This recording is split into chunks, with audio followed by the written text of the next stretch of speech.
ये भी हो सकता था कि खामखा की कुर्बानी दिलवाई जाती कि 5 दफा तुमने उल्टे लटकना है ताकि पता चल जाए तुम्हारा अल्लाह से क्या है, रिलेशन है। तो ये भी तो कुर्बानी होती कि नहीं होती, लोग दिलवा रहे होते हैं। फौज में ना, जब हम जो एनसीसी की ट्रेनिंग की है ना कॉलेज में, तो वो फौजी सूबेदार हमें ट्रेनिंग देते थे। तो वो ये साबित करने के लिए कि मैं ऑफिसर हूँ, बाद दफा खाम खा में डंड पे लो बैठ के, चलो भाई। अब फौजियों में होता है ना, ताकि ऑफिस के ऑर्डर को फॉलो करने का जज्बा पैदा हो। अब डंड पेल रहे हैं, हमें पता था भाई ये डिप्स लगाने पड़ेंगे आपको, ठीक है ना। वो कहता है जब खड़े होकर दोबारा लगाओ। ये सिखाया जाता है फौजियों को कुर्बानी का जज्बा पैदा करने के लिए। तो अल्लाह मियाँ ऐसे भी कर सकते थे कि बस उल्टे लटक जाओ, ठीक है ना, 5 टाइम। कुर्बानी दिलवाई है, लेकिन ऐसे तरीके से दिलवाई है कि इसमें हमें रूहानी सुकून मिले, इसमें हमारा अल्लाह से रिलेशन कायम हो, इसमें हमें लुत्फ और मजा आए, हमारी दुनिया भी सुधर जाए इससे। हमें हुक्म दिया सबसे पहले फजर की नमाज रखी ताकि मुसलमान सुबह देर से उठने वाली कौम ना बने। अल्लाह मियाँ ये भी कर सकते थे कि पहली नमाज 11 बजे, दूसरी नमाज शाम 3:30 बजे, 4-5 नमाजें ऐसे कर देते। झेलम वाली सरकार ने तो कर दी, फजर रखी है और जोहर के बारे में बोला है कि असर से 20 मिनट पहले आप जोहर असर पढ़ लें और गुरूब आफ्ताब होते ही मगरिब इशा भी इकट्ठी पढ़ लें। तो ये अमली तौर पर 2 नमाजें हुई हैं, ठीक है ना। 5 नमाजों का मतलब होता है अपनी तमाम मसरूफियात को दोबारा से फारिग करके नमाज के लिए आना। जोहर में आप सारे काम छोड़ के आते हो, फिर वापस चले जाते हो, फिर असर में अलग से आते हो, फिर वापस चले जाते हो, फिर मगरिब में अलग से आते हो, फिर वापस चले जाते हो, फिर इशा में अलग से आते हो। ये 5 दफा कुर्बानी दिलवाई जा रही है। अगर इस तरह से नमाजें इकट्ठी करने का इस्लाम में हुक्म होता तो 3 दफा कुर्बानी होती, 5 दफा कुर्बानी नहीं होती। देखो, हम जोहर से पहले 4 सुन्नतें पढ़ते हैं और 4 फर्ज पढ़ते हैं। उन सुन्नतें पढ़ने में कोई कुर्बानी होती है हमें? इसलिए कि तो नमाज के लिए आए हुए ही है ना। तो अगर हम 4 फर्ज के साथ 4 असर भी पढ़ लें तो असर की कुर्बानी थोड़ी ही फिर ये। तो 5 नमाजों का मतलब ही 5 टाइम पे आना है। इसमें शॉपिंग वॉपिंग ही तो रुकावट बनती है। और आपने शॉपिंग के लिए कह दिया अहले हदीस। हालांकि अहले हदीस ये मानते नहीं है, लेकिन ये इसकी आदत है झेलम वाली सरकार की कि किसी भी मसलक में कोई भी उल्टा फतवा दे रहा होगा ना, तो उस उल्टे मौलवी को लाके हाईलाइट करके मसलक को बदनाम करना। तो एक अहले हदीस का वो चलाया कि एक अहले हदीस कहते हैं कि मैं जब 12:30 बजे शॉपिंग के लिए जाता हूँ ना अपनी बीवी को लेके, तो 12:30 बजे जोहर के साथ क्या पढ़ लेता हूँ। ये झेलम वाली सरकार का क्लिप मैंने खुद अपने कानों से सुना है कि 12:30 या 12 बजे जैसे ही जोहर का वक्त दाखिल हुआ तो जोहर के साथ फौरन क्या पढ़ लेता हूँ, असर। हालांकि कुरान में सूरह नूर अल्लाह क्या कहते हैं, रिजालुल ला तुल्हीहिम तिजारतुन वला बैउन अन ज़िक्रिल्लाहि व इक़ामिस सलाह। मस्जिदों में ऐसे लोग होते हैं कि उनको तिजारत, अल्लाह की याद और नमाज से गाफिल नहीं करती। बिजनेस ही अल्लाह की याद, और अल्लाह फरमाते हैं मस्जिदों में होते हैं। पता चलता है कि कहाँ आगे पढ़नी होती है, जमात से भी और अपने टाइम पे भी। और उसी शॉपिंग को आपने जरिया बना लिया 2 नमाजें इकट्ठी करने का, असर गोल कर दिया आपने।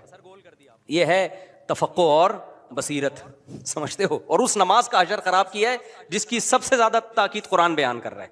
तो खैर, तो कैसा रिलेशन है, जल्दी से बात को समेट के मैं खत्म करता हूं। सबसे पहले अल्लाह क्या कहता है, मुसलमान अपने मुस्लिम होना साबित करने के लिए कि मेरा अल्लाह से रिलेशन है, अल्लाह ने कहा कि 5 टाइम नमाज पढ़नी पड़ेगी। और ये 5 टाइम नमाज क्यों रखी है पता है आपको? क्योंकि वक्त में बहुत बड़ी तब्दीली होती है। अल्लाह कहते हैं जब भी इस कायनात में बड़ी तब्दीली होगी तो सबसे पहले मेरे सामने सजदा करोगे, उसके बाद अपने कामों में लगोगे। तभी तो कुरान कहता है अक़ीमिस्सलात लिदुलूकी शम्सी इला गसक़िल लैल, नमाजों को कायम करो दुलूक शम्स, सूरज ढलकने के वक्त, इला गसक़िल लैल, और रातों के अंधेरों में। तो गसक़िल लैल में 2 नमाजें आ गई, मगरिब और इशा। ये दोनों रात की नमाजें हैं, लेकिन इन दोनों के औकात में बड़ा फ़र्क होता है। मगरिब में फुल अंधेरा नहीं होता, लेकिन रोशनी भी नहीं होती, बहुत ज़्यादा वक्त में तगय्युर हो जाता है।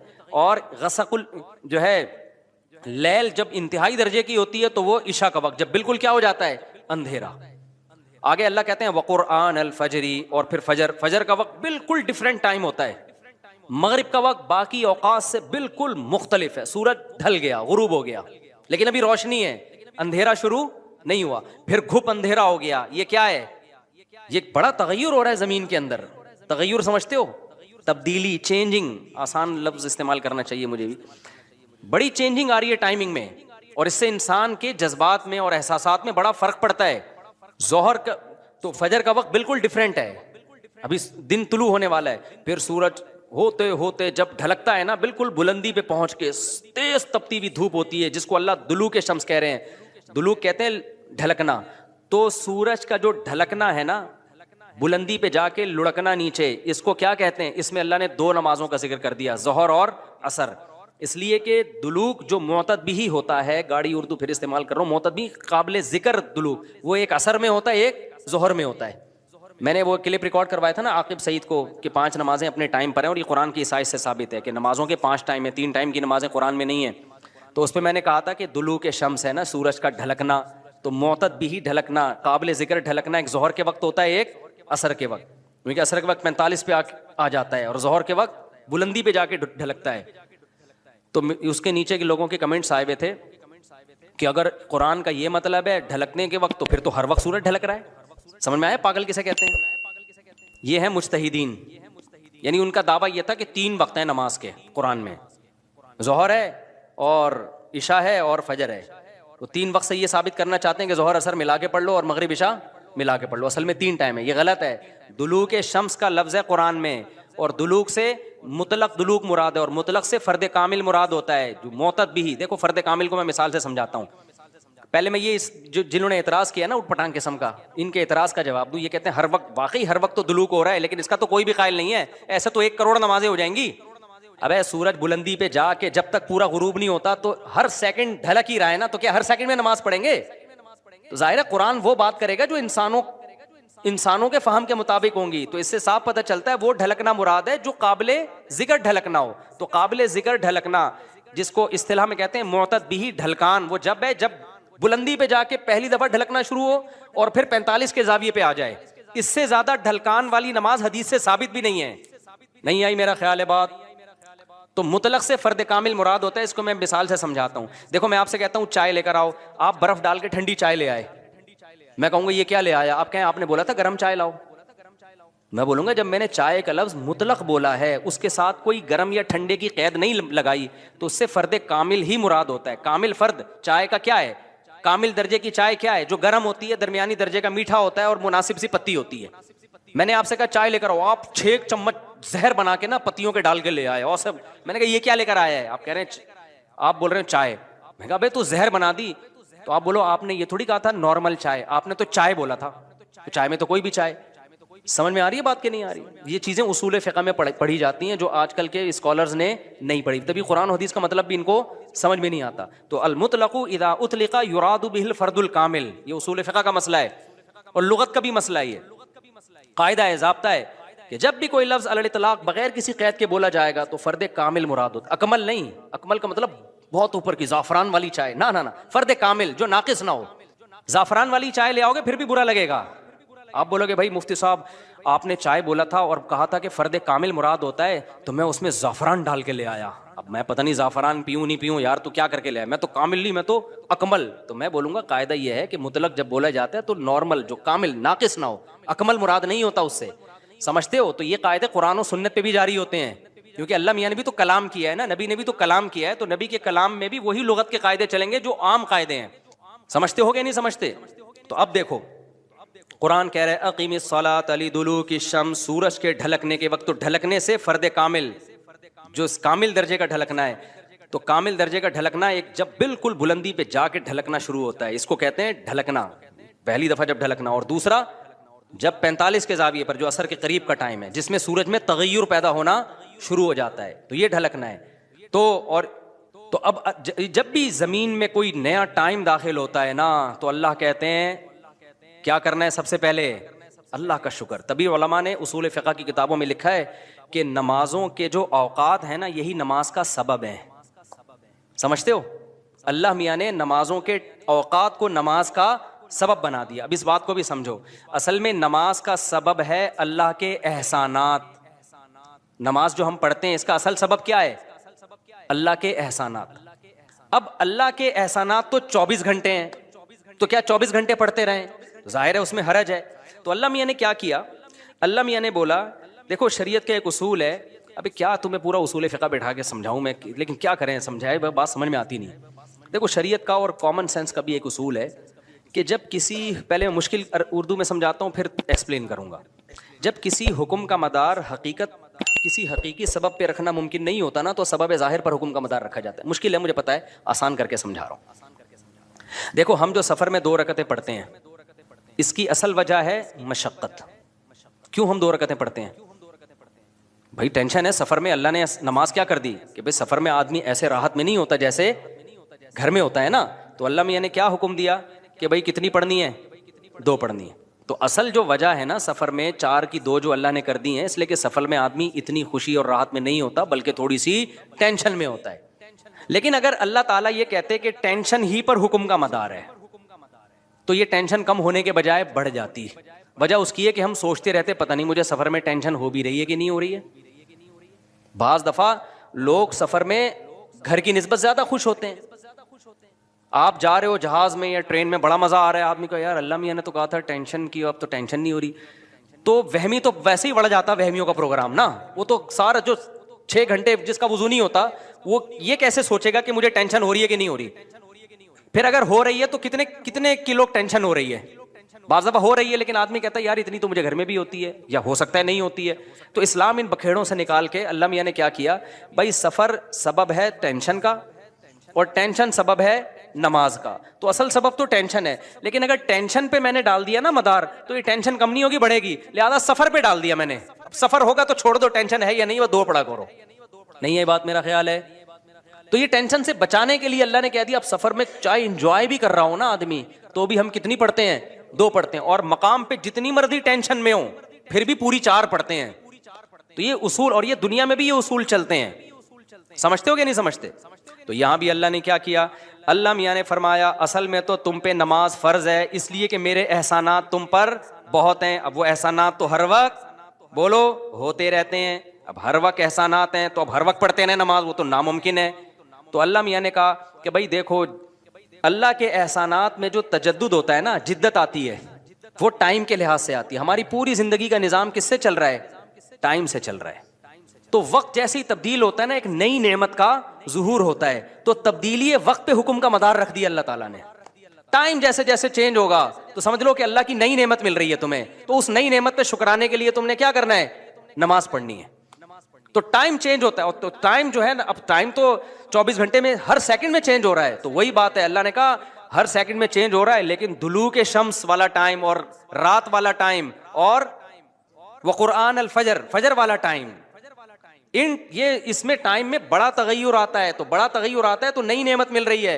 और लिहाजा जब नई नेमत मिल रही है, हकीकत में ना भी मिल रही हो और हकीकत में इससे पहले भी मिल रही हो, नहीं, लेकिन अब फर्ज ये कर लिया गया है कि जब टाइम चेंज होगा तुम्हें नई नेमत मिलेगी, और नई नेमत मिलेगी तुम पर लाजिम है कि अल्लाह का शुक्र अदा करो आके। तो इसलिए उलमा ने इस मसले को बड़ा अच्छा समझा, उसूल फ़िक़्ह में एक्सप्लेन किया है कि नमाजों का जो सबब है ना, वो क्या है? औकात की तब्दीली। कैसे बेहतरीन अंदाज के साथ लाता है इस्लाम। ये भी हो सकता था कि खामखा की कुर्बानी दिलवाई जाती कि 5 दफा तुमने उल्टे लटकना है, ताकि पता चल जाए तुम्हारा अल्लाह से क्या है, रिलेशन है। तो ये भी तो कुर्बानी होती कि नहीं होती? लोग दिलवा रहे होते हैं। फौज में ना, जब हम जो एनसीसी की ट्रेनिंग की है ना कॉलेज में, तो वो फौजी सूबेदार हमें ट्रेनिंग देते थे। तो वो ये साबित करने के लिए कि मैं ऑफिसर हूँ, बाद दफ़ा खामखा में डंड पे लो बैठ के, चलो भाई। अब फौजियों में होता है ना, ताकि ऑफिस के ऑर्डर को फॉलो करने का जज्बा पैदा हो। अब डंड पेल रहे हैं, हमें पता था भाई ये डिप्स लगाने पड़ेंगे आपको, ठीक है ना। वो कहता है जब खड़े होकर दोबारा लगाओ। तो ये सिखाया जाता है फौजियों को कुर्बानी का जज्बा पैदा करने के लिए।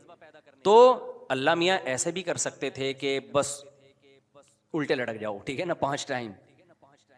कुर्बानी दिलवाई है, लेकिन ऐसे तरीके से दिलवाई है कि इसमें हमें रूहानी सुकून मिले, इसमें हमारा अल्लाह से रिलेशन कायम हो, इसमें हमें लुत्फ और मजा आए, हमारी दुनिया भी सुधर जाए इससे।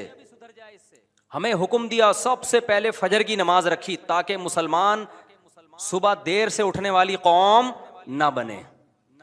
अल्लाह मियाँ ये भी कर सकते थे कि पहली नमाज 11 बजे, दूसरी नमाज शाम 3:30 बजे, 4-5 नमाजें ऐसे कर देते। झेलम वाली सरकार ने तो कर दी, फजर रखी है और जोहर के बारे में बोला है कि असर से 20 मिनट पहले आप जोहर असर पढ़ लें और गुरूब आफ्ताब होते ही मगरिब इशा भी इकट्ठी पढ़ लें। तो ये अमली तौर पर 2 नमाजें हुई हैं, ठीक है ना। 5 नमाजों का मतलब होता है अपनी तमाम मसरूफियात को दोबारा से फारिग करके नमाज के लिए आना। जोहर में आप सारे काम आज छोड़ के आते हो, फिर वापस चले जाते हो, फिर असर में अलग से आते हो, फिर वापस चले जाते हो, फिर मगरिब में अलग से आते हो, फिर वापस चले जाते हो, फिर ईशा में अलग से आते हो। ये 5 दफा कुर्बानी दिलवाई जा रही है। अगर इस तरह से नमाजें इकट्ठी करने का इस्लाम में हुक्म होता तो 3 दफा कुर्बानी होती, 5 दफा कुर्बानी नहीं होती। देखो हम जोहर से पहले 4 सुन्नतें पढ़ते हैं और 4 फर्ज पढ़ते हैं। उन सुन्नतें पढ़ने में कोई कुर्बानी होती है हमें? इसलिए कि तो नमाज के लिए आए हुए ही है ना। तो अगर हम 4 फर्ज के साथ 4 असर भी पढ़ लें तो असर की कुर्बानी थोड़ी ही फिर ये। तो 5 नमाजों का मतलब ही 5 टाइम पे आना है। इसमें शॉपिंग वॉपिंग ही तो रुकावट बनती है, और आपने शॉपिंग के लिए कह दिया अहले हदीस। हालांकि अहले हदीस ये मानते नहीं है, लेकिन ये इसकी आदत है जेहलम वाली सरकार की कि किसी भी मसलक में कोई भी उल्टा फतवा दे रहा होगा ना तो उस उल्टे मौलवी को लाके हाईलाइट करके मसलक को बदनाम करना। तो एक अहले हदीस का वो चलाया कि एक अहले हदीस कहते हैं कि मैं जब 12:30 बजे शॉपिंग के लिए जाता हूँ ना अपनी बीवी को लेके, तो 12:30 बजे जोहर के साथ क्या पढ़ लेता हूँ। ये झेलम वाली सरकार का क्लिप मैंने खुद अपने कानों से सुना है कि 12:30 या 12 बजे जैसे ही जोहर का वक्त दाखिल हुआ तो जोहर के साथ फौरन क्या पढ़ लेता हूँ, असर। हालांकि कुरान में सूरह नूर में अल्लाह क्या कहते हैं, रिजालुल ला तुल्हीहिम तिजारतुन वला बैउन अन ज़िक्रिल्लाहि व इक़ामिस सलाह। मस्जिदों में ऐसे लोग होते हैं कि उनको तिजारत, अल्लाह की याद और नमाज से गाफिल नहीं करती। बिजनेस ही अल्लाह की याद, और अल्लाह फरमाते हैं मस्जिदों में होते हैं। पता चलता है कि कहाँ आगे पढ़नी होती है, जमात से भी और अपने टाइम पे भी। और उसी शॉपिंग को आपने जरिया बना लिया 2 नमाजें इकट्ठी करने का, असर गोल कर दिया आपने। ये है तफक्को और बसीरत, समझते हो। और उस नमाज का अजर खराब किया है जिसकी सबसे ज्यादा ताकीद कुरान बयान कर रहा है। तो खैर, तो कैसा रिलेशन है, जल्दी से बात को समेट के मैं खत्म करता हूं। सबसे पहले अल्लाह क्या कहता है, मुसलमान अपने मुस्लिम होना साबित करने के लिए कि मेरा अल्लाह से रिलेशन है, अल्लाह ने कहा कि 5 टाइम नमाज पढ़नी पड़ेगी। और ये 5 टाइम नमाज क्यों रखी है पता है आपको?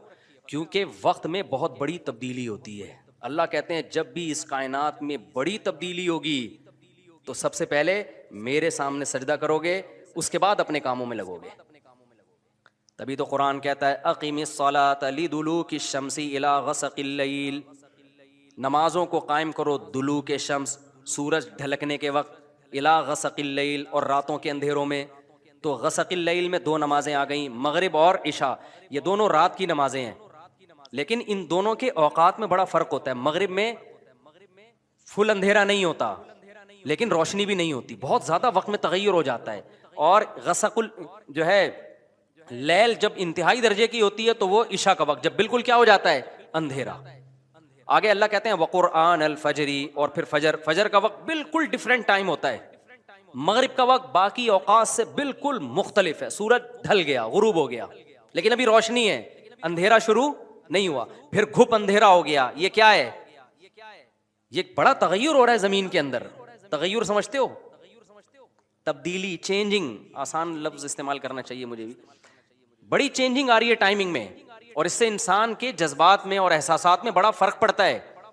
जोहर का तो फजर का वक्त बिल्कुल डिफरेंट है, अभी दिन तुलू होने वाला है। फिर सूरज होते होते जब ढलकता है ना, बिल्कुल बुलंदी पे पहुंच के तेज तपती हुई धूप होती है, जिसको अल्लाह दुलू के शम्स कह रहे हैं। दुलू कहते हैं ढलकना। तो सूरज का जो ढलकना है ना, बुलंदी पे जाके लुढ़कना नीचे, इसको क्या कहते हैं? इसमें अल्लाह ने 2 नमाजों का जिक्र कर दिया, जोहर और असर। इसलिए कि दुलूक जो मोतद भी होता है, गाड़ी उर्दू फिर इस्तेमाल कर रहा हूँ, मोतद भी काबिल जिक्र दुलूक, वो एक असर में होता है, एक जोहर में होता है। मैंने वो क्लिप रिकॉर्ड करवाया था ना आकिब सईद को कि 5 नमाजें अपने टाइम पर हैं, और ये कुरान की ईसाई से साबित है कि नमाजों के 5 टाइम है, 3 टाइम की नमाजें कुरान में नहीं है। तो उस पर मैंने कहा था कि दुलू के शम्स है ना, सूरज का ढलकना, तो मोतद भी ढलकना, काबिल जिक्र ढलकना एक जोहर के वक्त होता है, एक असर के वक्त। क्योंकि असर के वक्त 45 पे आ जाता है और जोहर के वक्त बुलंदी पे जाके ढलकता है। तो उसके नीचे के लोगों के कमेंट्स आए हुए थे कि अगर कुरान का ये मतलब है ढलकने के वक्त, तो फिर तो हर वक्त सूरज ढलक रहा है। समझ में आया पागल किसे कहते हैं? ये है मुज्तहिदीन, यानी उनका दावा यह था कि 3 वक्त हैं नमाज के कुरान में, जोहर है और इशा है और फजर है। तो 3 वक्त से ये साबित करना चाहते हैं कि जोहर असर मिला के पढ़ लो और मगरिब इशा मिला के पढ़ लो। असल में 3 टाइम है, ये गलत है। दुलूक शम्स का लफ्ज़ है कुरान में, और दुलूक से मुतलक दुलूक मुराद है, और मुतलक से फ़र्द कामिल मुराद होता है, जो मोतद भी। देखो फ़र्द कामिल को मैं मिसाल से समझाता हूँ। पहले मैं ये जिन्होंने एतराज़ किया ना उटपटांग किस्म का, इनके एतराज़ का जवाब दूँ। ये कहते हैं हर वक्त, वाकई हर वक्त तो दुलूक हो रहा है, लेकिन इसका तो कोई भी कायल नहीं है। ऐसा तो 1 करोड़ नमाजें हो जाएंगी। अबे सूरज बुलंदी पे जाके जब तक पूरा गुरूब नहीं होता तो हर सेकंड ढलक ही रहा है ना, तो क्या हर सेकंड में नमाज पढ़ेंगे? तो जाहिर है कुरान वो बात करेगा जो इंसानों के फहम के मुताबिक होंगी। तो इससे साफ पता चलता है वो ढलकना मुराद है जो काबिले जिक्र ढलकना हो। तो काबिले जिक्र ढलकना, जिसको इस्तिलाह में कहते हैं मुअतद बिही ढलकान, वो जब है जब बुलंदी पे जाके पहली दफा ढलकना शुरू हो और फिर 45 के जाविये पे आ जाए। इससे ज्यादा ढलकान वाली नमाज हदीस से साबित भी नहीं है। नहीं आई मेरा ख्याल है बात? तो मुतलक से फर्द कामिल मुराद होता है। इसको मैं मिसाल से समझाता हूं। देखो मैं आपसे कहता हूं चाय लेकर आओ, आप बर्फ डाल के ठंडी चाय ले आए, मैं कहूंगा ये क्या ले आया? आप कहें आपने बोला था गर्म चाय लाओ। मैं बोलूंगा जब मैंने चाय का लफ्ज मुतलक बोला है, उसके साथ कोई गर्म या ठंडे की कैद नहीं लगाई, तो उससे फर्द कामिल ही मुराद होता है। कामिल फर्द चाय का क्या है? कामिल दर्जे की चाय क्या है? जो गर्म होती है, दरमियानी दर्जे का मीठा होता है और मुनासिब सी पत्ती होती है। मैंने आपसे कहा चाय लेकर आओ, आप 6 चम्मच जहर बना के ना पत्तियों के डाल के ले आए और सब। मैंने कहा ये क्या लेकर आया है? आप कह रहे हैं, आप बोल रहे हैं चाय। मैं कहा भाई तू जहर बना दी। तो आप बोलो आपने ये थोड़ी कहा था नॉर्मल चाय, आपने तो चाय बोला था। तो चाय में तो कोई भी चाय। समझ में आ रही है बात कि नहीं आ रही? ये चीजें उसूल फ़िक़्ह में पढ़ी जाती हैं जो आजकल के स्कॉलर्स ने नहीं पढ़ी, तभी कुरान हदीस का मतलब भी इनको समझ में नहीं आता। तो अल मुतलक़ु इज़ा उतलिक़ा युरादु बिहिल फ़र्दुल कामिल, ये उसूल फ़िक़्ह का मसला है और लुगत का भी मसला है। ये कायदा है, ज़ाब्ता है कि जब भी कोई लफ्ज़ अल इतलाक़ बगैर किसी क़ैद के बोला जाएगा तो फ़र्द कामिल मुराद होता है। अकमल नहीं, अकमल का मतलब बहुत ऊपर की ज़ाफ़रान वाली चाय, ना ना ना, फ़र्द कामिल जो नाक़िस ना हो। ज़ाफ़रान वाली चाय ले आओगे फिर भी बुरा लगेगा। आप बोलोगे भाई मुफ्ती साहब आपने चाय बोला था और कहा था कि फ़र्द कामिल मुराद होता है, तो मैं उसमें ज़ाफ़रान डाल के ले आया। अब मैं पता नहीं ज़ाफ़रान पीऊँ नहीं पीऊँ यार, तो क्या करके ले आया? मैं तो कामिल नहीं, मैं तो अकमल। तो मैं बोलूँगा कायदा ये है कि मुतलक जब बोला जाता है तो नॉर्मल जो कामिल नाक़िस ना हो, अकमल मुराद नहीं होता उससे। समझते हो? तो ये कायदे कुरान और सुन्नत पे भी जारी होते हैं, क्योंकि अल्लाह मियाँ ने भी तो कलाम किया है ना, नबी ने भी तो कलाम किया है। तो नबी के कलाम में भी वही लुगत के कायदे चलेंगे जो आम कायदे हैं। समझते हो कि नहीं समझते? तो अब देखो कुरान कह रहा है अक़ीमिस्सलात लिदुलूकी शम्स, सूरज के ढलकने के वक्त। तो ढलकने से फर्द कामिल जो कामिल दर्जे का ढलकना है, तो कामिल दर्जे का ढलकना एक जब बिल्कुल बुलंदी पे जाके ढलकना शुरू होता है, इसको कहते हैं ढलकना, पहली दफा जब ढलकना। और दूसरा जब 45 के जाविये पर जो असर के करीब का टाइम है जिसमें सूरज में तगय्युर पैदा होना शुरू हो जाता है, तो ये ढलकना है। तो अब जब भी जमीन में कोई नया टाइम दाखिल होता है ना, तो अल्लाह कहते हैं क्या करना है? सबसे पहले अल्लाह का शुक्र। तभी उलमा ने उसूल फ़िक़्ह की किताबों में लिखा है कि नमाजों के जो औकात है ना, यही नमाज का सबब है। समझते हो? अल्लाह मियाँ ने नमाजों के औकात को नमाज का सबब बना दिया। अब इस बात को भी समझो, असल में नमाज का सबब है अल्लाह के एहसानात। नमाज जो हम पढ़ते हैं इसका असल सबब क्या है? अल्लाह के एहसानात। अब अल्लाह के एहसानात तो 24 घंटे हैं, तो क्या 24 घंटे पढ़ते रहें? तो जाहिर है उसमें हरज है। तो अल्लाह मियाँ ने क्या किया? अल्लाह मियाँ ने बोला देखो शरीयत का एक उसूल है। अभी क्या तुम्हें पूरा उसूल फ़िक़्ह बैठा के समझाऊं मैं, लेकिन क्या करें, समझाए बात समझ में आती नहीं। देखो शरीयत का और कॉमन सेंस का भी एक उसूल है कि जब किसी, पहले मुश्किल उर्दू में समझाता हूँ फिर एक्सप्लेन करूँगा। जब किसी हुक्म का मदार हकीकत किसी हकीकी सबब पे रखना मुमकिन नहीं होता ना, तो सबब ज़ाहिर पर हुक्म का मदार रखा जाता है। मुश्किल है मुझे पता है, आसान करके समझा रहा हूँ। देखो हम जो सफ़र में 2 रकतें पढ़ते हैं, इसकी असल वजह है मशक्क़त। क्यों हम 2 रकतें पढ़ते हैं? भाई टेंशन है सफ़र में। अल्लाह ने नमाज क्या कर दी कि भाई सफ़र में आदमी ऐसे राहत में नहीं होता जैसे घर में होता है ना। तो अल्लाह मियाँ ने क्या हुक्म दिया कि भाई कितनी पढ़नी है? 2 पढ़नी है। तो असल जो वजह है ना सफ़र में 4 की 2 जो अल्लाह ने कर दी है, इसलिए कि सफ़र में आदमी इतनी खुशी और राहत में नहीं होता बल्कि थोड़ी सी टेंशन में होता है। लेकिन अगर अल्लाह ताला ये कहते कि टेंशन ही पर हुक्म का मदार है, तो ये टेंशन कम होने के बजाय बढ़ जाती है। वजह उसकी है कि हम सोचते रहते पता नहीं मुझे सफ़र में टेंशन हो भी रही है कि नहीं हो रही है। बाज़ दफ़ा लोग सफ़र में घर की निस्बत ज़्यादा खुश होते हैं। आप जा रहे हो जहाज में या ट्रेन में, बड़ा मजा आ रहा है आदमी को, यार अल्लाह मियाँ ने तो कहा था टेंशन की, अब तो टेंशन नहीं हो रही। तो वहमी तो वैसे ही बढ़ जाता वहमियों का प्रोग्राम ना। वो तो सारा जो 6 घंटे जिसका वुज़ू नहीं होता, वो ये कैसे सोचेगा कि मुझे टेंशन हो रही है कि नहीं हो रही। फिर अगर हो रही है तो कितने कितने किलो टेंशन हो रही है। बाज़ दफ़ा हो रही है लेकिन आदमी कहता है यार इतनी तो मुझे घर में भी होती है, या हो सकता है नहीं होती है। तो इस्लाम इन बखेड़ों से निकाल के अल्लाह मियाँ ने क्या किया, भाई सफ़र सबब है टेंशन का और टेंशन सबब है नमाज का। तो असल सबब तो टेंशन है, लेकिन अगर टेंशन पे मैंने डाल दिया ना मदार, तो ये टेंशन कम नहीं होगी, बढ़ेगी। लिहाजा सफर पे डाल दिया मैंने, सफर होगा तो छोड़ दो, टेंशन है या नहीं वो दो पढ़ा करो। नहीं है बात, मेरा ख्याल है। तो ये टेंशन से बचाने के लिए अल्लाह ने कह दिया, अब सफर में चाहे इंजॉय भी कर रहा हो ना आदमी, तो भी हम कितनी पढ़ते हैं? 2 पढ़ते हैं। और मकाम पे जितनी मर्जी टेंशन में हो फिर भी पूरी 4 पढ़ते हैं। तो ये उसूल, और ये दुनिया में भी ये उसूल चलते हैं, समझते हो कि नहीं समझते? तो यहां भी अल्लाह ने क्या किया, अल्लाह मियां ने फरमाया असल में तो तुम पे नमाज फर्ज है इसलिए कि मेरे एहसानात तुम पर बहुत हैं। अब वो एहसानात तो हर वक्त बोलो होते रहते हैं। अब हर वक्त एहसानात हैं तो अब हर वक्त पढ़ते हैं नमाज, वो तो नामुमकिन है। तो अल्लाह मियां ने कहा कि भाई देखो, अल्लाह के एहसानात में जो तजद्दुद होता है ना, जिद्दत आती है, वो टाइम के लिहाज से आती है। हमारी पूरी जिंदगी का निजाम किससे चल रहा है? टाइम से चल रहा है। तो वक्त जैसे ही तब्दील होता है ना, एक नई नेमत का ज़ुहूर होता है, तो तब्दीली वक्त पे हुक्म का मदार रख दिया अल्लाह ताला ने। टाइम जैसे जैसे चेंज होगा तो समझ लो कि अल्लाह की नई नेमत मिल रही है तुम्हें, तो उस नई नेमत पे शुक्राने के लिए तुमने क्या करना है? नमाज पढ़नी है।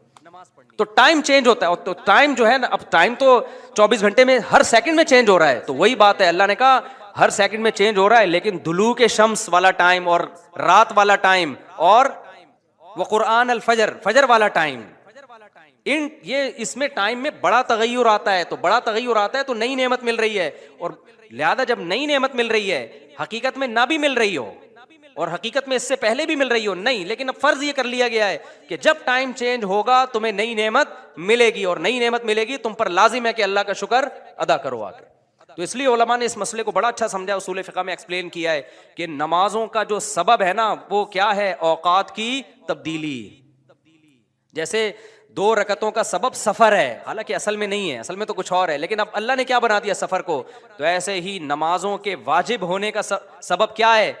वो वक्त में बड़ी तब्दीली। तो ये 5 टाइम इस जमीन पर ऐसे हैं जिसमें बड़ी तब्दीली होती है, और इन बड़ी तब्दीलियों से इंसान को अल्लाह की नेमतों का एहसास होता है। अगर ये टाइम रुक जाए ना, तो हमारी जिंदगियों की रंगीनियां खत्म। सिर्फ फजर ही का टाइम हो, जोहर में जो अलग सी इंसान की फीलिंग होती है, असर में अलग फीलिंग होती है, मगरिब में अलग, इंजॉय करता है इंसान लाइफ को ना। हर वक्त उसे मगरिब का टाइम चाहिए, उसे ईशा भी चाहिए, लेकिन हर वक्त ईशा नहीं चाहिए। उसे फजर की बहारें भी चाहिए, लेकिन हर वक्त फजर की बहारें नहीं चाहिए। उसे दोपहर की चिलचिलाती धूप भी चाहिए, हर वक्त नहीं चाहिए। शाम की ठंडी छांव भी चाहिए जो असर के टाइम होती है। और कैसे समझाएं मेरे भाई, मेरे पास इसके अलावा, तभी तो 5 नमाजें, तो 2 नमाजें इकट्ठी बैठी नहीं होती, समझ रहे हो? क्योंकि औकात 5 टाइम चेंज होते हैं और बड़ी तब्दीली आती है, तो 3 टाइम क्यों पढ़ रहे हो भाई तुम नमाज? बाकी कुरान और हदीस के हवाले क्या है वो मैं इंशाल्लाह भी रिएक्शन। फौज में ना, जब हम जो एनसीसी की ट्रेनिंग की है ना कॉलेज में, तो वो फौजी सूबेदार हमें ट्रेनिंग देते थे। तो वो ये साबित करने के लिए कि मैं ऑफिसर हूँ, बाद दफ़ा खाम खा में डंट पे लो बैठ के, चलो भाई। अब फौजियों में होता है ना, ताकि ऑफिस के ऑर्डर को फॉलो करने का जज्बा पैदा हो। अब डंट पेल रहे हैं, हमें पता था भाई ये डिप्स लगाने पड़ेंगे आपको, ठीक है ना। वो कहता है जब खड़े होकर दोबारा लगाओ। तो ये सिखाया जाता है फौजियों को कुर्बानी का जज्बा पैदा करने के लिए। तो अल्लाह मियाँ ऐसे भी कर सकते थे कि बस उल्टे लटक जाओ, ठीक है ना, 5 टाइम कुर्बानी दिलवाई है, लेकिन ऐसे तरीके से दिलवाई है कि इसमें हमें रूहानी सुकून मिले, इसमें हमारा अल्लाह से रिलेशन कायम हो, इसमें हमें लुत्फ और मजा आए, हमारी दुनिया भी सुधर जाए इससे। हमें हुक्म दिया सबसे पहले फजर की नमाज रखी, ताकि मुसलमान सुबह देर से उठने वाली कौम ना बने। अल्लाह मियाँ ये भी कर सकते थे कि पहली नमाज 11 बजे, दूसरी नमाज शाम 3:30 बजे, 4-5 नमाजें ऐसे कर देते। झेलम वाली सरकार ने तो कर दी, फजर रखी है और जोहर के बारे में बोला है कि असर से 20 मिनट पहले आप जोहर असर पढ़ लें और गुरूब आफ्ताब होते ही मगरिब इशा भी इकट्ठी पढ़ लें। तो ये अमली तौर पर 2 नमाजें हुई हैं, ठीक है ना। 5 नमाजों का मतलब होता है अपनी तमाम मसरूफियात को दोबारा से फारिग करके नमाज के लिए आना। जोहर में आप सारे काम आज छोड़ के आते हो, फिर वापस चले जाते हो, फिर असर में अलग से आते हो, फिर वापस चले जाते हो, फिर मगरिब में अलग से आते हो, फिर वापस चले जाते हो, फिर ईशा में अलग से आते हो। ये 5 दफा कुर्बानी दिलवाई जा रही है। अगर इस तरह से नमाजें इकट्ठी करने का इस्लाम में हुक्म होता तो 3 दफा कुर्बानी होती, 5 दफा कुर्बानी नहीं होती। देखो हम जोहर से पहले 4 सुन्नतें पढ़ते हैं और 4 फर्ज पढ़ते हैं, उन सुन्नतें पढ़ने में कोई कुर्बानी होती है हमें? इसलिए कि तो नमाज के लिए आए हुए ही है ना। तो अगर हम 4 फर्ज के साथ 4 असर भी पढ़ लें तो असर की कुर्बानी थोड़ी ही फिर ये। तो 5 नमाजों का मतलब ही 5 टाइम पे आना है। इसमें शॉपिंग वॉपिंग ही तो रुकावट बनती है, और आपने शॉपिंग के लिए कह दिया है अहले हदीस। हालांकि अहले हदीस ये मानते नहीं है, लेकिन ये इसकी आदत है जेहलम वाली सरकार की कि किसी भी मसलक में कोई भी उल्टा फतवा दे रहा होगा ना, तो उस उल्टे मौलवी को लाके हाईलाइट करके मसलक को बदनाम करना। तो एक अहले हदीस का वो चलाया कि एक अहले हदीस कहते हैं कि मैं जब 12:30 बजे शॉपिंग के लिए जाता हूँ ना अपनी बीवी को लेके, तो 12:30 बजे जोहर के साथ क्या पढ़ लेता हूँ। ये जेहलम वाली सरकार का क्लिप मैंने खुद अपने कानों से सुना है कि 12:30 या 12 बजे जैसे ही जोहर का वक्त दाखिल हुआ तो जोहर के साथ फौरन क्या पढ़ लेता हूँ, असर। हालांकि कुरान में सूरह नूर में अल्लाह क्या कहते हैं, रिजालुल ला तुल्हीहिम तिजारतुन वला बैउन अन ज़िक्रिल्लाहि व इक़ामिस सलाह। मस्जिदों में ऐसे लोग होते हैं कि उनको तिजारत अल्लाह की याद और नमाज से गाफिल नहीं करती। बिजनेस ही अल्लाह की याद, और अल्लाह फरमाते हैं मस्जिदों में होते हैं। पता चलता है कि कहाँ आगे पढ़नी होती है, जमात से भी और अपने टाइम पे भी। और उसी शॉपिंग को आपने जरिया बना लिया 2 नमाजें इकट्ठी करने का, असर गोल कर दिया आपने। ये है तफक्को और बसीरत, समझते हो। और उस नमाज का अजर खराब किया है जिसकी सबसे ज्यादा ताकीद कुरान बयान कर रहा है। तो खैर, तो कैसा रिलेशन है, जल्दी से बात को समेट के मैं खत्म करता हूं। सबसे पहले अल्लाह क्या कहता है, मुसलमान अपने मुस्लिम होना साबित करने के लिए कि मेरा अल्लाह से रिलेशन है, अल्लाह ने कहा कि 5 टाइम नमाज पढ़नी पड़ेगी। और ये 5 टाइम नमाज क्यों रखी है पता है आपको, क्योंकि वक्त में बहुत बड़ी तब्दीली होती है। अल्लाह कहते हैं जब भी इस कायनात में बड़ी तब्दीली होगी तो सबसे पहले मेरे सामने सजदा करोगे, उसके बाद अपने कामों में लगोगे। तभी तो कुरान कहता है अक़ीमिस सलात लिदुलूकी शम्सी इला गसक़िल लैल, नमाजों को कायम करो दुलूक शम्स, सूरज ढलकने के वक्त, इला गसक़िल लैल, और रातों के अंधेरों में। तो गसक़िल लैल में 2 नमाजें आ गई, मगरिब और इशा। ये दोनों रात की नमाजें हैं, लेकिन इन दोनों के औकात में बड़ा फ़र्क होता है। मगरिब में फुल अंधेरा नहीं होता, लेकिन रोशनी भी नहीं होती, बहुत ज़्यादा वक्त में तगय्युर हो जाता है। और गसक़ुल जो है लैल जब इंतहाई दर्जे की होती है तो वो इशा का वक्त, जब बिल्कुल क्या हो जाता है, अंधेरा। आगे अल्लाह कहते हैं वक़ुरआन अल फजरी, और फिर फजर का वक्त बिल्कुल डिफरेंट टाइम होता है। मगरिब का वक्त बाकी औकात से बिल्कुल मुख्तलिफ है। सूरज ढल गया, गुरूब हो गया, लेकिन अभी रोशनी है, अंधेरा शुरू नहीं हुआ। फिर घुप अंधेरा हो गया। ये क्या है, ये बड़ा तगय्युर हो रहा है जमीन के अंदर। तगय्युर समझते हो, तब्दीली, चेंजिंग, आसान लफ्ज इस्तेमाल करना चाहिए मुझे भी। बड़ी चेंजिंग आ रही है टाइमिंग में, और इससे इंसान के जज्बात में और एहसासात में बड़ा फर्क पड़ता है। जोहर का तो फजर का वक्त बिल्कुल डिफरेंट है, अभी दिन तुलू होने वाला है। फिर सूरज होते होते जब ढलकता है ना, बिल्कुल बुलंदी पे पहुंच के तेज तपती हुई धूप होती है, जिसको अल्लाह दुलू के शम्स कह रहे हैं। दुलू कहते हैं ढलकना। तो सूरज का जो ढलकना है ना, बुलंदी पे जाके लुढ़कना नीचे, इसको क्या कहते हैं। इसमें अल्लाह ने 2 नमाजों का जिक्र कर दिया, जोहर और असर। इसलिए कि दुलूक जो मोतद भी ही होता है, गाड़ी उर्दू फिर इस्तेमाल कर रहा हूँ, मोतद भी काबिल जिक्र दुलूक, वो एक असर में होता है, एक जोहर में होता है। मैंने वो क्लिप रिकॉर्ड करवाया था ना आकिब सईद को कि 5 नमाजें अपने टाइम पर हैं, और ये कुरान की इसाइस से साबित है कि नमाजों के 5 टाइम है, 3 टाइम की नमाजें कुरान में नहीं है। तो उस पर मैंने कहा था कि दुलूक शम्स है ना, सूरज का ढलकना, तो मोतद भी ही ढलकना, काबिल जिक्र ढलकना एक जोहर के वक्त होता है, एक असर के वक्त। क्योंकि असर के वक्त 45 पे आ जाता है, और जोहर के वक्त बुलंदी पे जाके ढलकता है। तो उसके नीचे के लोगों के कमेंट्स आए हुए थे कि अगर कुरान का ये मतलब है ढलकने के वक्त, तो फिर तो हर वक्त सूरज ढलक रहा है। ये है मुज्तहिदीन, यानी उनका दावा यह था कि 3 वक्त है नमाज के कुरान में, जोहर है और इशा है और फजर है। तो 3 वक्त से ये साबित करना चाहते हैं कि जोहर असर मिला के पढ़ लो और मगरिब इशा मिला के पढ़ लो। असल में 3 टाइम है, ये गलत है। दुलूक शम्स का लफ्ज है कुरान में, और दुलूक से मुतलक दुलूक मुराद है, और मुतलक से फर्द कामिल मुराद होता है। जो मोतद भी ही, देखो फर्द कामिल को मैं मिसाल से समझाता हूँ। पहले मैं ये जो जिन्होंने एतराज किया ना उटपटांग किस्म का, इनके एतराज का जवाब दूं। ये कहते हैं हर वक्त, वाकई हर वक्त तो दुलूक हो रहा है, लेकिन इसका तो कोई भी कायल नहीं है। ऐसे तो 1 करोड़ नमाजें हो जाएंगी।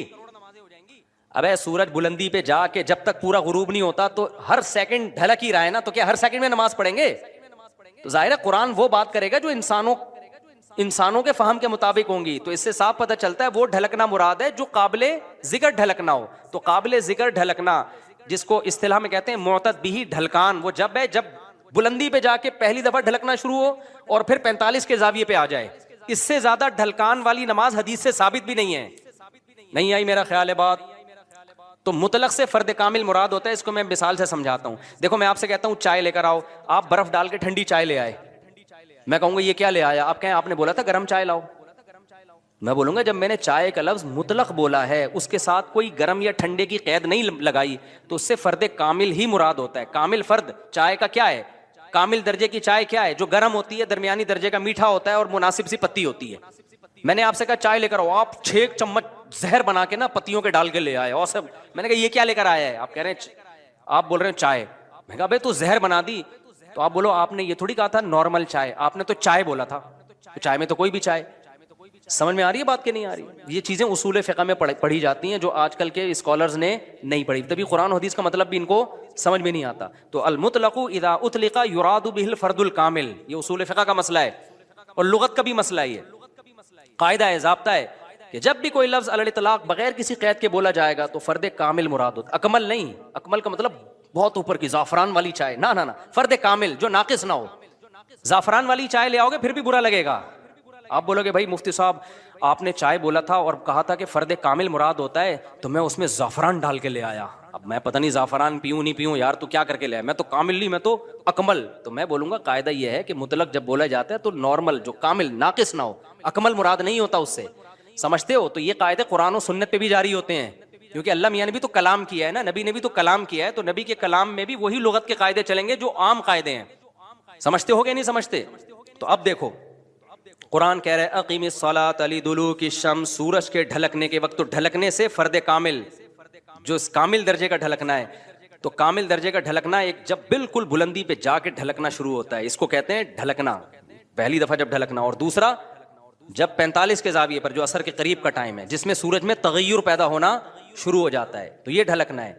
तो अब जब भी जमीन में कोई नया टाइम दाखिल होता है ना, तो अल्लाह कहते हैं क्या करना है? सबसे पहले अल्लाह का शुक्र। तभी उलमा ने उसूल फ़िक़्ह की किताबों में लिखा है कि नमाजों के जो औकात है ना, यही नमाज का सबब है। समझते हो? अल्लाह मियाँ ने नमाजों के औकात को नमाज का सबब बना दिया। अब इस बात को भी समझो, असल में नमाज का सबब है अल्लाह के एहसानात। नमाज जो हम पढ़ते हैं इसका असल सबब क्या है? अल्लाह के एहसानात। अब अल्लाह के एहसानात तो 24 घंटे हैं, तो क्या 24 घंटे पढ़ते रहें? जाहिर है उसमें हरज है। तो अल्लाह मियाँ ने क्या किया? अल्लाह मियाँ ने बोला देखो शरीयत का एक उसूल है। अभी क्या तुम्हें पूरा उसूल फ़िक़्ह बैठा के समझाऊं मैं, लेकिन क्या करें, समझाए बात समझ में आती नहीं। देखो शरीयत का और कॉमन सेंस का भी एक उसूल है कि जब किसी, पहले मैं मुश्किल उर्दू में समझाता हूँ फिर एक्सप्लेन करूँगा। जब किसी हुक्म का मदार हकीकत किसी हकीकी सबब पे रखना मुमकिन नहीं होता ना, तो सबब ज़ाहिर पर हुक्म का मदार रखा जाता है। मुश्किल है मुझे पता है, आसान करके समझा रहा हूँ। देखो हम जो सफ़र में 2 रकतें पढ़ते हैं, इसकी असल वजह है मशक्क़त। क्यों हम 2 रकतें पढ़ते हैं? भाई टेंशन है सफ़र में। अल्लाह ने नमाज क्या कर दी कि भाई सफ़र में आदमी ऐसे राहत में नहीं होता जैसे घर में होता है ना। तो अल्लाह मियाँ ने क्या हुक्म दिया कि भाई कितनी पढ़नी है? 2 पढ़नी है। तो असल जो वजह है ना सफ़र में 4 की 2 जो अल्लाह ने कर दी है, इसलिए कि सफ़र में आदमी इतनी खुशी और राहत में नहीं होता, बल्कि थोड़ी सी टेंशन में होता है। लेकिन अगर अल्लाह ताला ये कहते कि टेंशन ही पर हुक्म का मदार है, दुनिया में बखेड़े चलते रहेंगे, इनकी वजह से हमें ना तो मायूस होना है, हम इस्लाम पे किसी शख्सियत की वजह से नहीं चलते।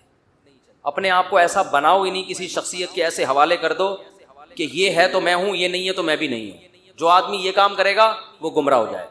मैंने बहुत से लोग देखे हैं, लोग उन पे एतमाद करते हैं, बाद में पता चलता है तो 2 नंबर आदमी हैं, तो वो लोग दीन से ही फिर जाते हैं।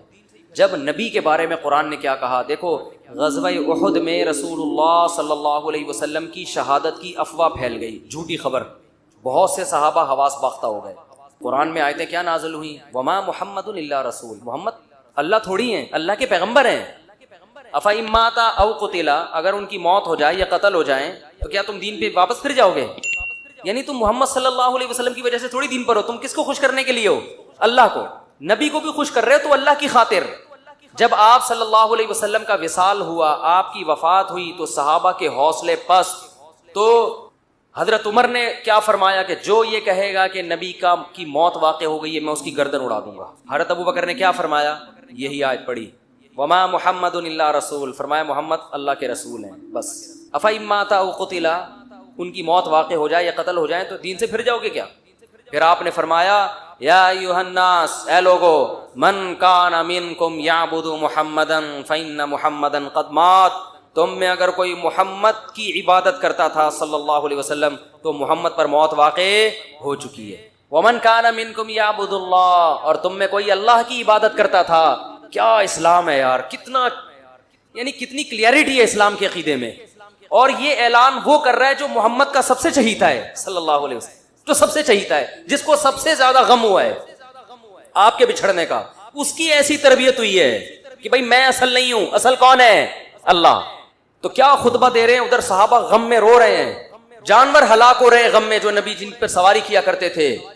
आपकी ऊंटनी जिस पर आप सवार होते थे वो गम में मर गई, भूखी प्यासी मर गई वो। लेकिन अबू बकर कैसा कौम को संभाला दे रहे हैं और कह रहे हैं, या युहन्नास, है लोगो, तुम में जो मोहम्मद की इबादत करता था फ़इन्नहु क़द मात, मोहम्मद सल्लल्लाहु अलैहि वसल्लम पर मौत वाक़े हो चुकी है। कद लगा दिया तहकीक के लिए। वमन काना मिनकुम याबुदुल्लाह, और तुम में जो अल्लाह की इबादत करता है, अल्लाह की गुलामी करता है, फ़इन्नहु हय्युन ला यमूत, वो आज भी जिंदा है, उस पर मौत वाक़े नहीं होगी। यानी वो हैरान थे, तुम्हें क्या हो गया, कोई अचंभे का काम थोड़ी हुआ ये, वो तो बशर है, इंसान है, उन्होंने तो दुनिया से जाना था, हम तो अल्लाह के लिए दीन पे चले हैं। किसी शख्सियत पर इतनी कुर्बानी नहीं दी जाती, किसी शख्सियत पर अगर कुर्बानी दी जा रही है तो किसकी वजह से? अल्लाह की वजह से, अल्लाह राजी हो रहा है। देखो कुरान में ना बड़े इल्मी नुकात हैं। कुरान कह रहा है, या तज़िरून इलैकुम इज़ा रजातुम इलैहिम लितरज़ौ अन्हुम। कुरान कह लितुरिज़ु अन्हुम है, लितरज़ौ अन्हुम, कोई हाफिज नहीं बैठा हुआ। लितरज़ौ अन्हुम फ़इन तरज़ौ अन्हुम फ़इन्नल्लाह ला यरज़ा अनिल कौमिल फ़ासिक़ीन। ए नबी, जब आप ग़ज़वा तबूक से वापस पहुंचेंगे तो ये झूठी कस्में उठाएंगे ताकि आप इनसे राजी हो जाएं, खुश हो जाएं। अगर आप खुश हो भी गए, अल्लाह फिर भी खुश बोलो नहीं होगा। देखो यहां नबी को खुश करने का सवाब क्यों नहीं मिल रहा? क्योंकि यहां नबी को खुश करने से मकसद अल्लाह को खुश करना नहीं है। तो कुरान कह रहा है ऐसी खुशी का मैं ऐसी खुशी पे खुश नहीं। और काब इब्ने मालिक, मुरारा इब्ने रबी और हिलाल इब्ने उमैया, इन तीन सहाबी ने सच बोल के नबी को नाराज कर दिया। मुनाफिकीन ने झूठ बोला ना कि ये उज़र था, ये उज़र था, हम तबूक में इसलिए नहीं आ सके, ये मसाइल थे, ये मसाइल थे। नबी आलिमुल गैब नहीं, आपने कहा चलो भाई ऐसे ही होगा, आप खुश हो गए, ठीक है भाई जाओ, कोई सजा नहीं, कुछ भी नहीं। अल्लाह ने कहा आप खुश हैं, अल्लाह नहीं खुश इनसे। दूसरी तरफ मुनाफिकीन जो मुखलिस सहाबा थे तीन, काब इब्ने मालिक, मुरारा इब्ने रबी, हिलाल इब्ने उमैया, ये तीन सहाबी ने सच बोला, या रसूलल्लाह कोई उज़र नहीं था, बस हम सुस्ती की वजह से पीछे रहे, कोई उज़र नहीं, जाना चाहिए था, हम पे फर्ज था, लेकिन बाग पक चुके थे, सब कुछ तैयार था, फिर भी नहीं गए, कोई उज़र नहीं है। सच बोला ना, नबी गजबनाक हो गए। नबी क्या हो गए? इसलिए नहीं कि सच बोला है, इसलिए कि जब कोई उज़र नहीं था तो पीछे रहने का कोई जवाज बनता नहीं। आपने फरमाया कुम, जाओ यहां से, हत्ता यक़ज़ी अल्लाहु फीकुम, अल्लाह फैसला करेगा तुम्हारे बारे में। 40-50 दिन बाइकआउट हुआ, यहां तक के सहाबी कहते हैं नबी ने सलाम तक का जवाब नहीं देते थे। क्या गुजरी सहाबा पर, मगर कुरान कह रहा है मैं क्या था इनसे, बोलो राजी था, क्योंकि मुझे खुश करने के लिए इन्होंने सच बोला। तो फिर अल्लाह ने पैगंबर को भी राजी कर लिया बाद में, और इतना खुश हो गए पैगंबर, फरमाया अल्लाह ने तुम्हारी तो अच्छा। और सुने, इस्लाम के अकीदे बता रहा हूं कितने वाज़े हैं कि हम इस्लाम को फॉलो किसी मदरसे के किसी बंदे की वजह से नहीं करते। और ये भी बता दूं, इस एक बंदे की वजह से मदरसों को बदनाम करना कि मदरसे ऐसे होते हैं, यूं ऐसे होते हैं, ये भी वही ज्यादती है जिसका मैंने भी तज़किरा किया। जब हजरत काब इब्ने मालिक की तौबा कबूल हुई तो उनको खुशखबरी पहुंची, वो नबी के पास आए। आप सल्लल्लाहु अलैहि वसल्लम का चेहरा हदीस में आता है, इस्तनारा वजहुहु कअन्न वजहहु क़ितातु क़मर, ऐसे चमक रहा था जैसे 14वीं का चांद। आपने क्या फरमाया, अबशिर बिखैरि यौमिन मर्रा अलैका मुंदु वलदतका उम्मुक, ए काब उस दिन की खुशखबरी कबूल करो कि जिस दिन से तुम्हारी माँ ने तुम्हें जनाया, आज तक ऐसा खुशी का दिन तुम्हारी जिंदगी में नहीं आया, उस दिन की मुबारकबाद हो तुम्हें। हजरत काब मालिक ने क्या कहा, अमिन का अमिन इंदिल्ला, ये खुशखबरी आपकी तरफ से या अल्लाह की तरफ से? इस फिक्र में लगे हुए हैं कि अल्लाह राजी है कि नहीं है। देखो नबी के राजी होने का तो यकीन हो गया ना। अरे जब नबी का चेहरा 14वीं रात की तरह चमकता हुआ देख लिया, नबी मुबारकबाद भी दे रहे हैं कि खुशखबरी हो और सब माफ, बस अब मैं राजी, अब मैं खुश, तो काब इब्ने मालिक को फिक्र क्या लगी हुई है? ना ना ना या रसूलल्लाह, जरा क्लियर करें बात, साफ बताएं, ये खुशखबरी अल्लाह की तरफ से है या नहीं? अल्लाह भी राजी हुआ है कि नहीं हुआ? फरमाया ला बल मिन इंदिल्लाह, ना ना मेरी तरफ से नहीं, किसकी तरफ से? अल्लाह। मैं भी इसलिए खुश हूं कि अल्लाह खुश है, अल्लाह ने माफ कर दिया है, इसलिए मैं भी खुश हूं। फिर काब इब्ने मालिक खुश हुए हैं। तो भाई इस्लाम में असल कौन है? अल्लाह। तभी उलमा कहते हैं किसी से तन्हाइयों में गुनाह हुआ हो बिल फर्ज, अल्लाह ना करे, और इसने तोबा कर ली, फिर लोगों को पता चल गया, लोग ताने दे रहे बे तू तो वैसा था, इन तानों की परवाह बोलो मत, बोले ना ना तुम्हारा जुर्म किया और ना हमें तुमसे माफी मांगने की जरूरत, जिससे किया है वो जानता है। लोगों को लिफ्ट कराया करो ज्यादा, क्योंकि लोग इस चीज को मुसल्लत कर लेते हैं। हमारे हजरत के पास एक बंदे का फोन आया लंदन से, कहता है यार मैंने गुनाह किया था, पकड़ा गया, कह रहे अब मैंने तोबा कर ली, रो रो के गिड़गड़ा के इतनी माफियां मांगी कि अल्लाह ने भी दिल में सुकून डाल दिया कि मैंने तुझे माफ कर दिया, कि लेकिन पब्लिक माफ करने के लिए तैयार नहीं। पब्लिक जब भी गुजर करे है ना वही, पब्लिक का दिल तो छोटा होता है ना, पब्लिक का दिल क्या होता है। तो ऐसी सूरत में पब्लिक को ज्यादा लिफ्ट नहीं कराए, बोले जाओ तुम्हारी ऐसी की तैसी, हम जाने अल्लाह जाने तू कौन होता है भाई मेरे को। और कुरान के अल्फाज देखो यार, वमन यअमल सुअन औ यज़लिम नफ्सहु सुम्मा यस्तगफिरिल्लाह यजिदिल्लाह गफूरर रहीमा, ऐसे वजद वाली आयतें हैं। फरमाया जो भी गुनाह करेगा, अपनी जान पे जुल्म करेगा, जुल्म हो गया, गुनाह हो गया, शैतान ने बहका दिया उसको, गलत हो गया उससे, हुकूकुल इबाद से इसका ताल्लुक नहीं है, क्योंकि हुकूकुल इबाद में फिर उस बंदे से भी माफी मांगना जरूरी। कुछ जराइम ऐसे हैं जो अल्लाह और बंदे के आपस के मामला। फरमाया फिर इसको ख्याल हुआ कि भाई खुदा तो इंतकाम लेगा, और वैसे भी गैरत के खिलाफ है, जिसने इतने एहसानात किए उसको नाराज करना। कुरान कह रहा है सुम्मा यस्तगफिरिल्लाह, फिर वो अल्लाह से क्या करता है। क्या अजीब अल्फाज हैं। अल्लाह ने ये नहीं फरमाया गफरहुल्लाह, अल्लाह उसे माफ कर देगा, ना ना ना ना, ये अंदाज नहीं है, ये अल्लाह उससे इंतकाम नहीं लेगा। फरमाया यजीदिल्लाह गफूरर रहीमा, वो अल्लाह को पाएगा, वो देखेगा कि अल्लाह गफूर भी है और रहीम, वो देखेगा अपनी आंखों से। ये ऐसे है जैसे हम किसी को दावत दें कि आप हमारी दावत पे आओ, आप पूछते हैं क्या क्या मिलेगा। एक तरीका होता है आप बताएं भाई बिरयानी का इंतजाम भी है, कबाब भी हैं, और अल्लाह भला करे चिकन का भी इंतजाम है, और कढ़ाई भी है, दो चार चीजें और बता दी आपने, तो जहन में रखकर आएगा ठीक है भाई ये चीजें। एक स्टाइल ये होता है वो क्या भाई क्या मिलेगा, तो आप उसको बताएं जब तुम आओगे ना, तो मेरी दावत में पहुंचने के बाद तुम्हें महसूस होगा कि वसीम भाई छोटे मोटे सेठ, तुम पालोगे ये चीज, महसूस करोगे कि वसीम भाई तबीयत के तंग, ऐसा दस्तरखान होगा, छोड़ो बिरयानी कबाब, छोटी वो गरीबों वाली बातें हैं, क्या बिरयानी मसाले वाली बिरयानी, और मुफ्ती साहब के बयान सुनते रहते उल्टे उल्टे, मसाले वाली बिरयानी, चपली कबाब, कोयटा की चाय, अबे भाई छोड़ो ये बातें, ये तो कहीं खांचे वांचे में पड़ी हुई होगी, ठीक है ना। यजीद तुम पाओगे, मुझे महसूस करोगे कि ये छोटा मोटा सेठ नहीं है, दस्तरखान देख के अंदाजा हो जाएगा भाई कोई बहुत बड़ा आदमी है। तो कुरान के अल्फाज क्या हैं आपको पता है, जो बड़े लोगों की दावत है, मौलाना तारिक जमील साहब ने बताया कुवैत के शहजादों ने उनकी दावत की। एक कुरान क्या कहता है, जो गुनाह करेगा और तौबा करेगा यजीदिल्लाह गफूरर रहीमा, अल्लाह ये नहीं फरमा रहे कि उसको माफ करूंगा, अल्लाह फरमाते हैं जैसे कोई बंदा दावत पर आए तो आप कहो भाई तुम पाओगे कि मैं छोटा मोटा सेठ नहीं हूं। हाँ, मैं उस पर वाक़या सुना रहा था कि हजरत मौलाना तारिक जमील साहब एक दफा कुवैत के शहजादों ने उनकी दावत की, तो अब वो क्या तसव्वुर दिमाग में लेके गए होंगे। फरमाते मैं हैरान हो गया, ऊंट के बच्चे सही पूरे रोस्ट, आपको पता है ऊंट के बच्चा किसे कहते हैं, ऊंटनी के जो बच्चे होते हैं ना, वो जबा करके खाल उतार के कुओं में पूरे पूरे रोस्ट चावल भर के दस्तरखान पर रखे। बकरे रोस्ट तो सुने होंगे, ऊंट रोस्ट, अब जो शहजादे हैं उनके लिए ये कोई इतनी बड़ी चीज नहीं है, उनकी ये बिरयानी है, ठीक है ना, उनकी भी क्या है। अब उनसे अगर मौलाना तारिक जमील साहब पूछें शहजादों से जी आपकी दावत है क्या क्या मिलेगा, तो उनको गुस्सा आएगा ना।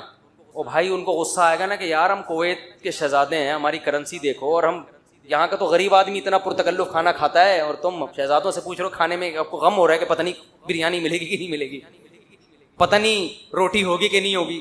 तो अगर वो उनसे पूछते तो वो जवाब में ये थोड़ी कहते कि ये भी है ये भी है, वो कहते भाई आ जाओ पता चलेगा शहजादों ने दावत की है। आ जाओगे तो पता क्या चलेगा, पता चल जाएगा कि शहजादा भी कोई नाइजीरिया का नहीं, कहाँ का, कुवैत का, अरब शहजादा है, उसकी दावत है, आप आए। और उनको पता चल गया, उन्होंने बयान में भी बता दिया। तो अल्लाह का अंदाज यही है, फरमाया तुमसे कितना बड़ा जुर्म हो जाए, कितना बड़ा जुर्म, यहाँ तक के नबी ने फरमाया कि अल्लाह फरमाते हैं या इबादी लव बलगत ज़ुनूबुका अनानस समा, तुमने गुनाह करते करते करते करते जमीन आसमान के खला को भर दिया, इतने गुनाह हो गए, सुम्मस्तगफिरूनी, फिर एक दिन तुम्हें ख्याल आया यार ये गलत हुआ है, ये नहीं होना चाहिए था, रब को मनाना चाहिए, बिलाखिर उसका अंजाम बुरा है, गुनाह की सजा मिलती है, तो आपने हाथ उठा के अल्लाह से माफी, किसी और के दर पे नहीं गए, किसी की परवाह भी ना करो कौन क्या कह रहा है, अल्लाह से माफी मांगी। तो हदीस के अल्फाज क्या हैं, कुरान के अल्फाज भी अजीब है जो मैंने बताए। कुरान के अल्फाज के अल्लाह फरमाते हैं माफ करना, तो ये तो हल्की बात है ना, माफ करूंगा तो मतलब ये कि ये बिरयानी मिलेगी, कोफ्ते मिलेंगे, सालन, ये तो हमने बता दिया ना। अल्लाह फरमाते हैं तौबा करके देख, तू अल्लाह को गफूर और रहीम पाए, गाफिर नहीं, राहिम नहीं, गफूर मुबालगा है। तू अल्लाह को महसूस करेगा कि तेरा रब छोटा मोटा माफ करने वाला नहीं है, रहीम का मतलब बहुत रहम करने वाला है। और अल्लाह ये तुझे दिखाएगा, दिखाएगा का मतलब क्या है, तेरे दिल में सुकून पैदा हो जाएगा कि मेरे रब ने मुझे माफ कर दिया। ये तौबा का पहला इनाम मिलता है दुनिया में, माफ भी करेगा और इत्मीनान भी दिला देगा, माफ कर दिया। ताल्लुक, वो इत्मीनान की अलामत क्या है, अल्लाह से जो ताल्लुक टूटा हुआ था वो आपको जुड़ा हुआ महसूस होगा। गुनाह की वजह से जो दिल में कालक आ गई थी, वो कालक आपको खत्म होती हुई नजर आएगी। यहां तक उलमा कहते हैं कि बाज लोग गुनाह करके ऐसी तौबा करते हैं कि गुनाह से पहले जो अल्लाह का उनसे ताल्लुक था ना, गुनाह के बाद जब तौबा की तो उससे ज्यादा अच्छा ताल्लुक पैदा हो जाता है उनका, पहले से भी ज्यादा अच्छा अल्लाह की मोहब्बत पैदा हो जाती है। ये तो कुरान में, हदीस में क्या आता है कि अगर जमीन और आसमान के खला को तुमने गुनाह कर करके पुर कर दिया, सुम्मस्तगफिरूनी, फिर मुझसे मगफिरत तलब करो, लगफरतु, माफ करूंगा, इतना काफी था ना ये जुमला। यार नहीं आ रही समझ में।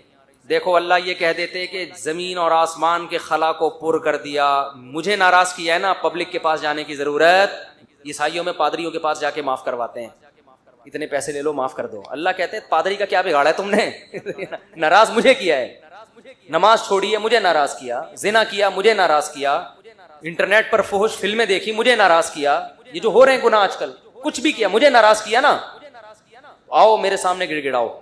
तो अल्लाह क्या कहते हैं, जमीन और आसमान के खला को पुर कर दिया, फिर मुझसे माफी मांगोगे, माफ करूंगा, काफी है ना, बस कर दिया माफ। आगे अल्लाह एक और जुमला बनाते हैं, लाउबाली, किसी की परवाह, बोलो उर्दू में लफ्ज समाते हो तो बड़ा लाउबाली किस्म का आदमी है, सुना ये लफ्ज, हाँ बोलने में कुछ टैक्स लगता है, लाउबाली कहते हैं ना, ये अरबी के लफ्ज से आया लाउबाली। ला का मतलब नहीं, उबाली का मतलब परवाह नहीं करता मैं किसी, जैसे जो आदमी किसी की परवाह नहीं करेंगे बड़ा लाउबाली सा आदमी है। तो अल्लाह क्या कहते हैं, ला उबाली, माफ करूंगा, किसी की परवाह नहीं। क्या मतलब, ये जुमला लगाने की क्या जरूरत थी? जुमला इसलिए लगाया जा रहा है कि बहुत से नेक लोगों को एतराज हो सकता है, अल्लाह इतने सारे गुनाह सेकंडों में माफ, ये बात हमारी खोपड़ी में बोलो नहीं, कुछ तो थोड़ी सी होती।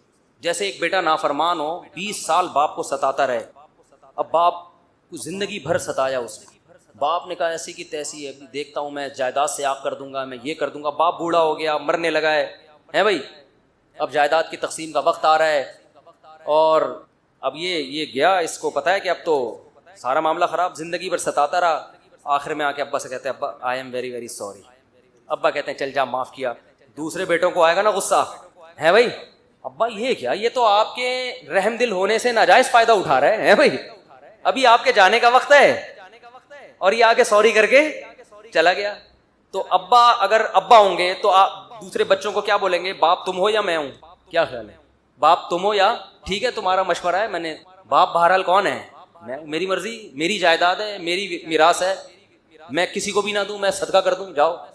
लेकिन इंसान का इतना ज़र्फ होता नहीं है।